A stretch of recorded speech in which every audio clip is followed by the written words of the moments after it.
What's up, squad? Team APS here, and we've got a brand new video for you guys. What do we got, pal? So, this week, Spirit Warriors, the new spin-off set, releases and introduces 3 interesting new decks. Secret Six Samurai, Magical Musketeers, and the Weather Painters. And a lot of people have been asking us, Paul, what deck should I build? What should I invest my money in? And so in this video, we're gonna answer that. Yeah, so give you some advice on what we think you should play. Because all 3 of these decks are really unique. They're all very interesting. And I think that to different degrees, they're all, potentially viable. So yeah, we have some advice. We're gonna break each one down. What are we starting with? We're gonna start off with the Secret Six. Yes, the new extension to the existing fan favorite deck. Six Samurai. Yeah, so you guys know this deck's been around for a long time, and the core strategy is still largely the same. It's a lot of swarming. There's a lot of summoning more and more Six Samurai from your hand, from your graveyard sometimes, from your deck. The new Secret Six Samurai basically introduced the idea of kind of some banishing into the equation. Yeah, graveyard protection, or I guess protection from the graveyard, or something like that. It's kind of like the old Six Samurai could destroy themselves in place of another one, but these guys can just banish themselves from the grave, and that's something that all of the new Secret Six have. It all builds upon this idea of protecting your brother in arms. Yeah, even though these guys I think are ninjas. Yeah. Not samurai. Not samurai. I think that's why they were Secret Six Samurai. Even during Power Rangers Ninja Force, they had a samurai. So the core strategy of Six Sams still remains. It's still a fast kind of rush down deck. If you're the type of player who likes that strategy. Yeah, you like to be aggressive. You like to put cards on the board. Really strong first turns. Very consistent. It has access to not only Rhoda, but 3 copies of She and Smoke Signal. Oh yeah. All the existing Six Samurai support honestly works with it. But especially fresh off the ban list, Gateway. Yeah, Gateway. Almost literally the bane of my existence, actually. Taking off the ban list, probably to sell this set. But yeah, you've got, Smoke Signal and Rhoda to search your cards. You've got like Six Samurai United and Dojo and Asceticism, but Gateway is kind of the linchpin of it all. Yeah. Number 1, no once per turn on any of that. Yeah, so every time you keep spamming out those samurai monsters, and that can be the new ones or the old ones like Kazan and stuff, you're gonna get more and more Bushido counters, and the Bushido counters can actually be removed to search more samurais from your deck. And in addition to swarming, some of the big samurai monsters like the Shians offer some other effects, huh? Yeah, more disruptive effects. Off the top of my head, Inishi. Yeah, him. Which he's not a Shian, but he's in that same vein. These monsters, they require you to have 6 Sam on board. They either will just special summon because you have them, or you gotta pull them out the extra. Yeah, Inishi, for example, lets you bounce cards in your opponent's field. It's a quick effect, so that's really disruptive. The Synchro Shian, for example. He's one of probably the most famous. Yeah, negating like spells and traps. The regular Shian. Which... I think it's just one spell or trap per turn. One spell trap per turn. So get that plus the synchro, and you're in a pretty good place. Yeah. The only problems though, Six Sams are not perfect. We thought that we would also include some of the downsides for each of these decks. What would you say are some of the big issues with this deck? Lack of recovery options. For sure. Like we said before, you go big first turn. Yeah. And you tend to deplete your resources after that, and these monsters don't float. They don't. For the most part, when they die, they just kind of go. And while they can protect themselves, a big weakness of the new Secret Sams is they can only actually protect a samurai if 1 Six Samurai monster is dying. So that's a big weakness to board wipes like Darkhold and Rengeki. Right, and then in addition to that, most of the deck's cards are combo cards. It's kind of a combo deck, which means that while the cards work really well together, if you're in a top decking situation, or if you don't kind of have just the right combo pieces, then the individual cards barely can do anything on their own. They don't have the most impressive stats by themselves. The spells and traps require that you have monsters to do things. So what can end up happening is, if you do get those brick hands, or if you do get field wiped, it's going to be tough to make it all happen again. And if that weren't bad enough, another weakness is floodgates. Yeah, floodgates, for sure. Most floodgates really hurt this deck. And hand traps. And you could say that kind of goes with the territory, like a lot of decks get beaten by these cards, but this is definitely one of those decks where it can be super hot and cold, so. Come on, Mistake, Skill Drain, even like Macro. Yeah, a lot of those cards really hurt. So, that's Six Samurai. Just as a recap. Secret Six. They're Secret 6, they're fast, very pressure, very rushdown. Very combo-y. But they are very weak to removal and they have a tough time bouncing back from it. Yeah. What is the next deck? Number 2 is Magibullets, or whatever that TCG name is. Magical Musketeers for all the kids watching. Yeah, so this is the deck that actually kind of had the most hype, I think, going into the set if you weren't a Six Samurai fan. Because a lot of people felt like this might be a meta contender, and it still might. Yeah, a lot of people, they saw it as True Draco 2.0. So what's this deck do? What's so special? So this deck is all about using your Magibullet monsters to turn all of your spell and traps, your Magibullet spell and traps, into hand traps. Right, because whenever you've got a Magibullet monster, it lets you use Magibullet spells and traps from your hand during either player's turn. Extremely, extremely powerful.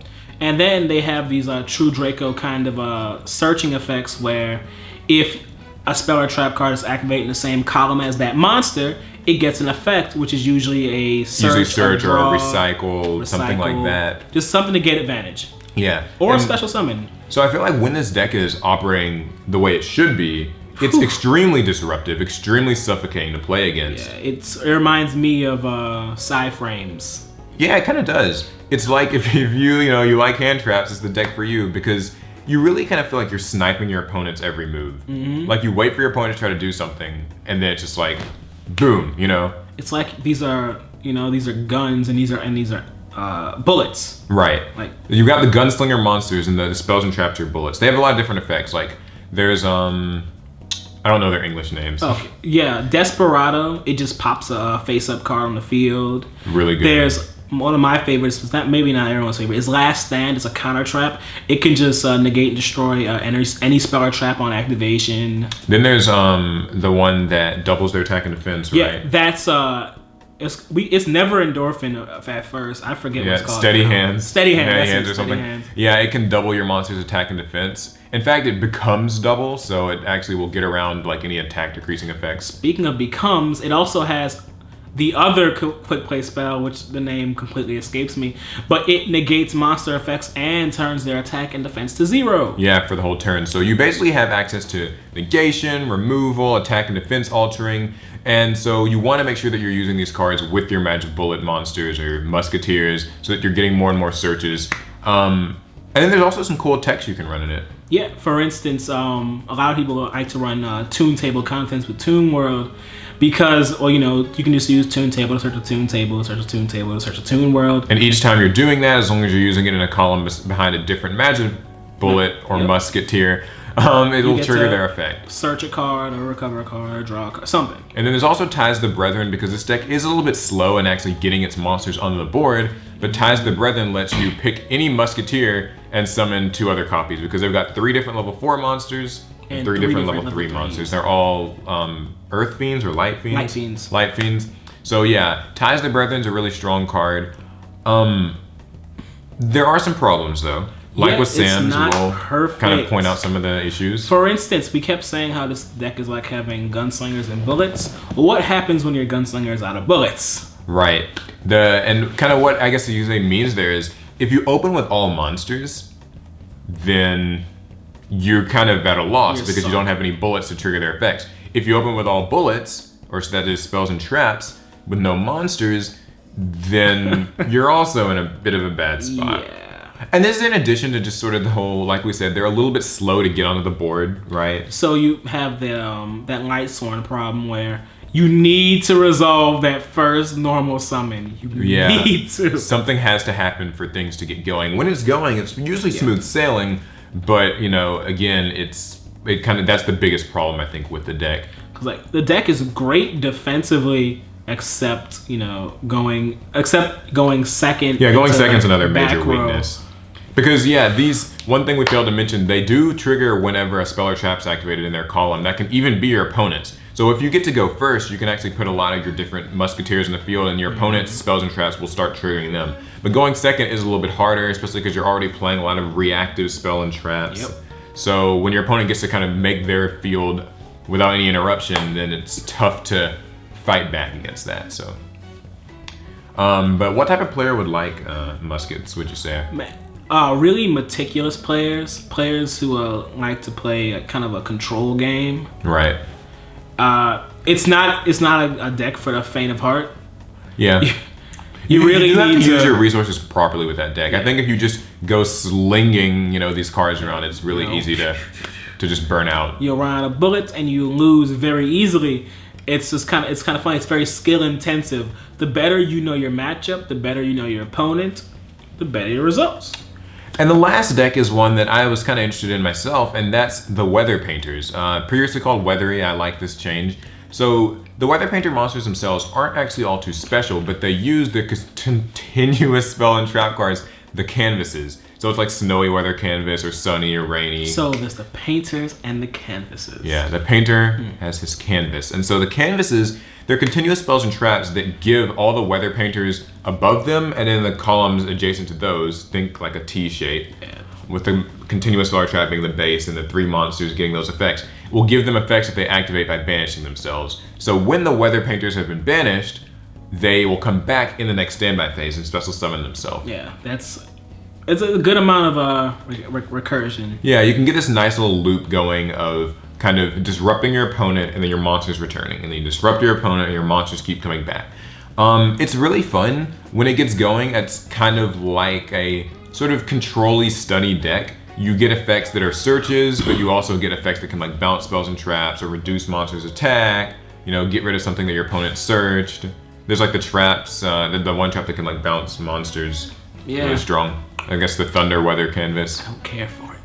So yeah, this deck is really great, and you can combine it with other things. True Draco comes to mind. Yeah, you can make Masterpiece. You got these continuous cards on field. Very easy to use them. They even have a boss monster, Arceal, although she is a little bit tough to use. She takes 3, and it's sometimes hard to get them on the field. Yeah, because like Magical, it's a very...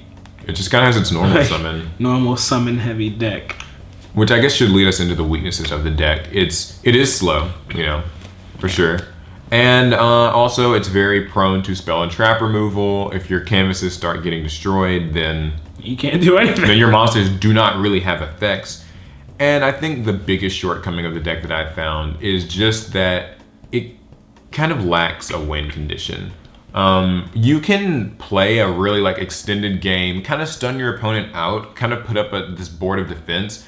But like I said, there's no boss monster, the monsters don't have great stats, and they don't come out really quickly, so it's hard to put extreme pressure on your opponent and actually kind of get in and push for a lot of damage. For instance, their best monster has 0 attack. Yeah. So yeah, Snow. Unlike something like Magibullets that once you've depleted your opponent's resources, you can get some swings in here or there. The Magibullets attacks aren't great, but you can still swing.